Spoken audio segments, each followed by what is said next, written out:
Now I would like to show you how to replace ink cartridges for Canon Pixma280. The first thing you have to prepare is the printer itself. Now let's go to replace. First, turn on your printer like this, and then locate its paper output tray and make sure to open it like this. Then raise the scanning cover and use the scanning unit to support to keep it open like this. Go down like this. Pinch the empty cartridges tab to open the locking cover like this. The ink cartridge B for black ink. The cover ink cartridge C for color ink cartridge.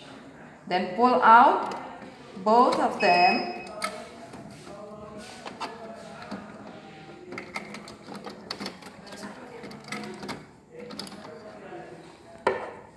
Like this. Then slide toward the cartridge, get the new cartridge to remove its protected tape like this.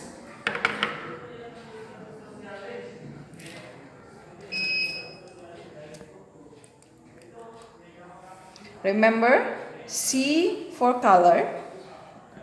Don't get wrong, like this. Then get the black one cartridge, open the tape, like this. Don't forget to put the B or black cartridge for the proper one. And then insert the tape-free cartridge to the slot and locking the cover. Push down to lock it in place like this. Slightly raise the scanning cover and lower the support bar. Now you can close the scanner unit completely and you can use the printer correctly. So we put all the ink cartridges to its place. Then you can close the scanner unit completely and you can use the printer like usual. Thank you.